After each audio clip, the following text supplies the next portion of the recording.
So I got to drive the latest Porsche 992 GT3. Now, I wish I can give it a full review on track and road, but unfortunately due to the tight time slot, all we got was an introduction by the Porsche Malaysia team and only one lap on the track. But really, I'm not complaining at all. I mean, it's the 992 GT3 for crying out loud, and honestly, I thought at best, we're just going to get to be a passenger in this car, but no, we get to drive it. And of course, we were beyond happy. Okay, now. Epic, right? I want a GT3. I want a GT3 in my life. And since we don't have the time to do a full review and walk around, this episode will be just an unedited video of me driving it around the track. And in the end, I'm gonna let the Porsche team walk you around the car. And that's it for this video. Now, if you enjoyed it, please help me hit the like button and don't forget to hit the subscribe button for more content like this in the future. With that, let's jump straight in.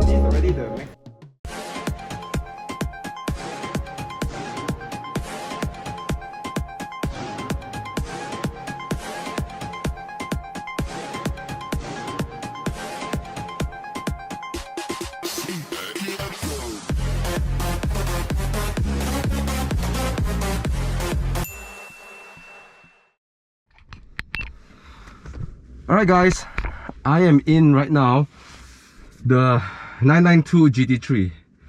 This is such a surreal thing. I never thought to drive one of this one day. Love the cabin. I think we can start the car right now. Let's do it. Some of you may know this car. It's called the 911 RSR. That's the mid-engine 911. Now that was a full-on, non-road legal, but it's a racing car. Now, the engine is derived from that, and to improve the acoustics, all of them have individual throttle bodies. 510 horsepower. Now, as a supercar or a track car, you might think that's lacking, but Porsche is always good at, making great handling cars. That's sort of the hallmark of Porsches. And Scott, you can hear me, just thumbs up. All good, okay. All right. This car is practically a race car, right? The 4-liter flat 6 comes from the RSR. And you can hear already the throttle body working, the individual throttle body.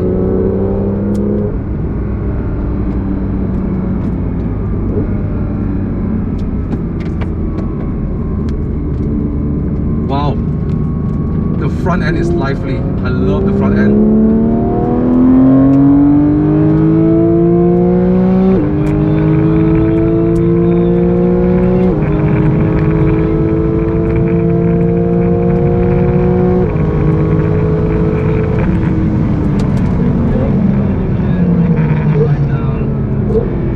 Holy crap! You can feel the front end. The front end is actually a GT. It's actually lifted from the RSR, the double wishbone.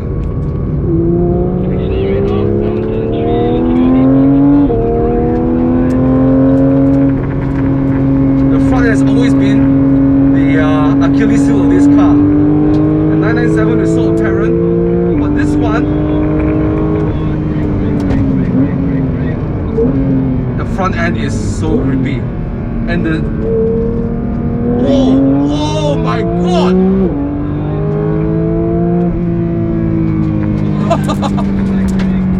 Oh.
This car at 9,000 RPMs. Oh, sends you to heaven, man. Jeez.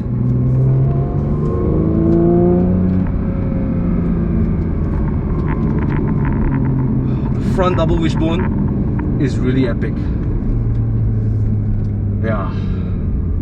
There's a lot of hype around it, but it's not just any double wishbone, it's one lifted from the RSR. This car is full of racing tech, guys. Yeah, even the aerodynamics is from the GT3 Cup and the GT3Rs. All of that, all they've learned from racing put into this car. You cannot judge this car by its numbers. The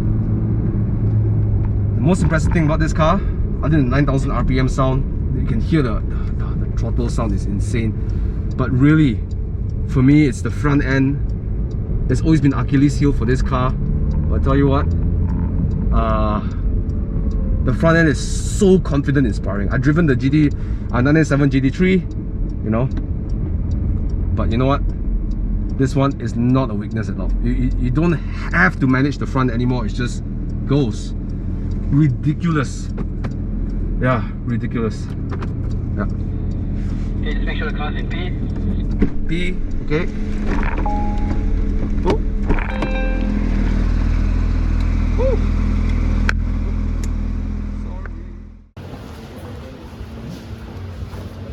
Okay, so what makes the GT3 so special? Okay, that's one very important thing. Alright, so the engineers I think take about 3.5 years, okay, to develop this new 992 platform GT3, and they make it one of the best GT3s as always. Yeah. So one of the first things is basically the aerodynamics. Okay, we start off with the aeros. So the design, of course, is form follows function as always, right? So we have a larger air intake, okay, at the front, which sucks in a little more cool air, okay, for the radiators and the coolers. And of course, you know, you see there's two additional ducting at the front here, which exerts the heat, okay, from the radiator. And of course, this plays two functions. Okay, one is for cooling. Okay, the other one is for basically to reduce the lift for aerodynamic. Yeah. So, and this plays a role, and it doesn't affect the boot space at all at the front. Yeah, at the front. Now, there's another nice feature is behind here. Okay, behind here and behind here. There's actually a flap which can be adjusted. Okay, to increase the attack angle and also to minimize it, whichever. Automatic. No, it's manual. You can adjust it to different angles. So if you want more downforce at the front, it can be adjusted manually. It's at the back, right behind the wheel. So the technicians have to do it. Yeah. Or you can do it if you put it on the wheel. Yeah. Next is the new wing. Okay, we know it from the RSR race car. Okay, we call it a swan neck race wing.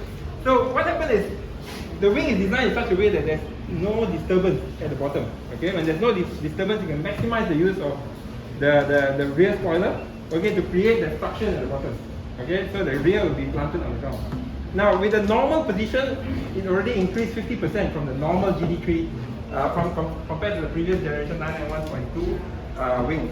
And now 50% more. If you increase the attack angle, which is this is already at the maximum attack angle, you get 150% more. Okay, attack angle. Additional to that is the rear diffuser. Okay, it increased another 60 kilograms of weight of push, you know, at the rear. So the car is pretty much planted, just thanks to the aerodynamics. But that can adjust, right? It can be adjusted. Yeah, it can be adjusted. This is already the maximum attack angle. Okay. Yeah. So on the chassis, okay, we see one big difference is basically the wheels. We know that GT3 it was 20-inch squared, you know, in the previous GT3. Now we adopted the 21-inch and 20-inch wheels. So we know from the GT3 RS, from the 918 Spider and stuff like that. In addition to that is the wider tires. So now we're running 315 tires compared to the 305 in the past. So you get better grip, better traction. Double wishbone setup. Okay, for the 992 family up to the RSR 992s, we are using for the first time we are using the double wishbone. So it actually maintains a very stable camber, okay, on the front wheel. So you always get a very nice response, you know, from the steering. And in addition to that, of course, this is a wider body at the front, so that means you've got a lower center of gravity. So doing slaloms now will be super fun, yeah, by this car. Complemented by also the rear axle steering at the back, okay, which steers as well in the corner. One more additional thing is for those who want the day-to-day drive, we also have the front axle lift option. Okay, now with the smart lift feature. So smart lift means automatically if you save the location, it will raise up. Wow. Okay, so that you don't scrape the bottom. Okay, Wow. Alright, so just like the Taycan. Last but not least is the engine. Okay, the powerhouse. Okay, so we have the 4-liter flat 6 engine, naturally aspirated, which rests all the way to 9,000 RPM. Produced 510 PS, 10 PS more than the previous generation. Just is more than enough, okay, for this body. And of course, you know what Porsche have done to increase that is basically they've added a 6 individual throttle body. So instead of maximizing the sound of the exhaust, now you increase the sound of the induction. Okay, so the 9,000 rev is sweet spot. Gearbox, 7-speed PDK. Okay, still you enjoy the fast shifting. Yeah, and yeah, also some internals of the engine. They use some titanium materials, you know, to give it a lightweight but very strong. Yeah, engine. So that basically sums up the whole GT3. The rest I'll let you guys to enjoy. Okay, the drive afterwards. So without further ado, I will probably get starting. Before we end, I just want to give special thanks to Porsche for this experience, especially Winston, who made the 992 GT3 experience all possible here in Malaysia. It was mega. Thank you so much. Now coming up next in the Porsche World Roadshow series is the Cayenne. We drove it off-road and then tackled some hard driving on the road and get it in the same day. And also, you'll be hearing the team's conclusion on the Porsche World Roadshow experience. Anyways, I'd like to know what you think about the 992 GT3. Please leave it in the comments below about this car. And as always, please hit the like button if you enjoyed it and check out my channel for more car related content. Love you guys. Thank you so much. Peace out.